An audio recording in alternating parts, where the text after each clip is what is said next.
বন্ধুরা, কলকাতার জন্য একটা বিরাট ভালো খবর, কারণ যেহেতু খুব খুশির খবর আছে। পয়েন্ট টেবিলে কিন্তু চেন্নাই সুপার কিংস দিল্লির সাথে হেরে গিয়ে কিন্তু একটা বিরাট জায়গা খালি করে দিয়েছে কলকাতার জন্য। কলকাতার নাম্বার 1 পজিশনে বর্তমানে 2024 আইপিএলে কলকাতা কিন্তু এখন পয়েন্ট টেবিলে 1 নম্বরে স্থান অধিকার করছে। আর এটাই যেন পুরোটাই আইপিএলে হয়ে থাকে। গতকাল এখানে দিল্লি কিন্তু চেন্নাই সুপার কিংসকে মাত্র 20 রানে হারিয়ে দিয়েছে। আর এটা কিন্তু দিল্লি ক্যাপিটালসের কিন্তু ফার্স্ট জয় 2024-এর, কারণ 3খানা ম্যাচ খেলার পরে কিন্তু এই প্রথম চেন্নাই সুপার কিংসকে হারিয়ে কিন্তু এখানে জয় অধিকার করে দিয়েছে। আর এখানে বলবো, চেন্নাই সুপার কিংসের যে রান রেটটা আছে আর কলকাতার রান রেট কিন্তু সেম, বাট কলকাতার রান রেট কিন্তু একটু এগিয়ে, সেই জন্য যার জন্যে কলকাতা কিন্তু নাম্বার 1-এ স্থান অধিকার করছে। এদিক দিয়ে একটু খুশির খবর, যেখানে কিন্তু আমরা একটু দেখে নেবো। এখানে প্রথম আছে স্থান অধিকার করেছে, সেখানে কিন্তু আমাদের কেকেআর পয়েন্ট টেবিলে 2 নম্বরে আছে সিএসকে।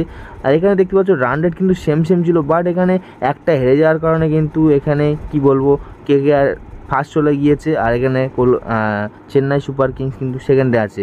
আর এখানে পয়েন্ট টেবিলে দেখতে পাচ্ছ 3 নম্বরে আছে আরআর, 4 নম্বরে আছে গুজরাট লায়ন্স, 5 নম্বরে আছে সানরাইজ হায়দ্রাবাদ, 6 নম্বরে আছে এলএসজি, 7 নম্বরে আছে ডিসি, 8 নম্বরে আছে পিবিকেএস পাঞ্জাব, 9 নম্বরে আছে আরসিবি, আর 10 নম্বরে আছে মুম্বাই ইন্ডিয়ান্স।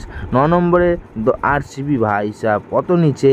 তো এখানে কিন্তু খুশির খবর, কলকাতার সাথে কিন্তু কলকাতার বিরুদ্ধে কিন্তু কলকাতা এখানে একে আছে কলকাতার, এটাই খুশির খবর। যারা ম্যাচটা দেখেছিল দিল্লির সাথে চেন্নাইয়ের ম্যাচটা, সেখানে কিন্তু অ্যাজ এ ফিনিশার কিন্তু গুড স্টার্টিং করেছিল মহেন্দ্র সিং ধোনি, বাট একটু লেট হয়ে গেছিলো। কারণ আমার মতে মহেন্দ্র সিং ধোনি 8-এ ব্যাট করতে আসা কিন্তু ভালো লাগে না, কারণ যেহেতু মহেন্দ্র সিং ধোনি কিন্তু একটা ফিনিশার, সেই জন্য 8 নম্বরে ব্যাট করতে আসছে। আর কালকে অনেকটা লেট করে এসেছিলো, 8 নম্বরে ব্যাট করে এসে কেউ ম্যাচ জেতাতে পারে কখনো?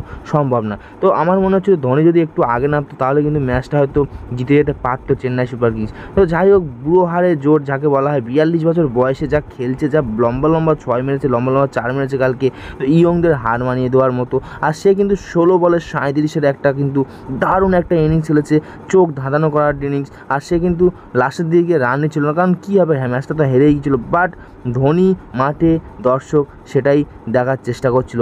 হয়তো দিল্লির ওখানে ফ্যান ফলোয়ার ছিল, বাট ধোনি যখন নেমেছিল না, দিল্লির ফ্যান ফলোয়ার্সরাও কিন্তু চেল্লামিল্লি করছিল। মানে ধোনির একটা ফ্যান ফলোয়ার্স লেভেলই আলাদা।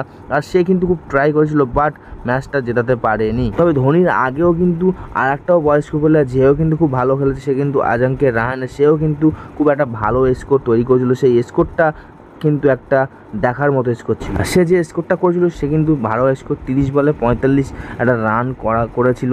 বাট সিএসকে টিমটা কিন্তু কাল ম্যাচটা জিততে পারেনি, সেটা কিন্তু খুব দুঃখজনকভাবে হেরে গিয়েছিল। আর কালকে কিন্তু চেন্নাই সুপার কিংসের প্রচুর প্লেয়ার ফ্লপ গিয়েছে, যে যারা খেলার প্লেয়ার তারা কিন্তু রান করতে পারেনি, সেই জন্য ম্যাচটা হেরে গিয়েছিলো। আর এখানে কিন্তু বন্ধুরা, তোমরা কিন্তু 3 এপ্রিল কিন্তু আমাদের কেকেআর কিন্তু সেম ভেন্যুতে দিল্লির সাথে এখানে কিন্তু ম্যাচ খেলবে।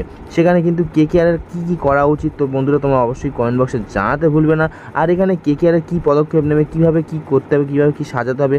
আরও একটা জিনিস শোনা যাচ্ছে যে নীতিশ রানা চোট লেগেছে, সেটা খেলবে কিনা নীতিশ রানা, সেটাও একটা দিক দিয়ে লক্ষ্য করা যাবে। সব কিছু ডিটেলস কিন্তু আমি এখন বলেও দেবো, বাট তোমরাও কমেন্ট বক্সে জানাতে ভুলবে না যে কেকেআরের কী করা উচিত। আমার মতে কেকেআরের কিন্তু টসে জিতে অবশ্যই ব্যাটিং নেওয়া দরকার, কারণ যেহেতু আগের দিনে যে পিচটাতে খেলা হয়েছে দিল্লি ভার্সেস চেন্নাই, সেখানে কিন্তু সেকেন্ড ব্যাটিং যারা করে তারা কিন্তু রান খুব বেশি স্কোর করতে পারেনি, বাট ফার্স্ট যারা ব্যাট করেছে তারা কিন্তু ব্যাটিং ভালো করেছিল। আর এখানে ফাস্ট বোলাররা কিন্তু দারুণ বল করছিল, কারণ যে পিচটাতে পিচ ছিল না, অবশ্যই স্পিনার থেকে ফাস্ট বোলার বেশি কাজ করে, কারণ স্পিনাররা অতটা মানে ভালো বল করতে পারছিল না, সেই জন্যে ফাস্ট বোলারদের অবশ্যই।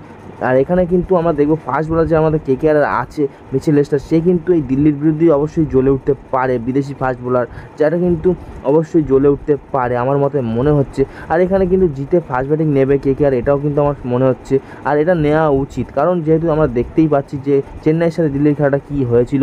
আর এখানে কী করবে, তো অবশ্যই তোমরা কমেন্ট বক্সে জানাতে ভুলবে না কী করবে কেকেআর, সেটাই ব্যাপার। তো দেখা হচ্ছে নেক্সট ভিডিও, তোমরা ভালো থাকো, সুস্থ থাকো, টাটা গাইস, বাই বাই।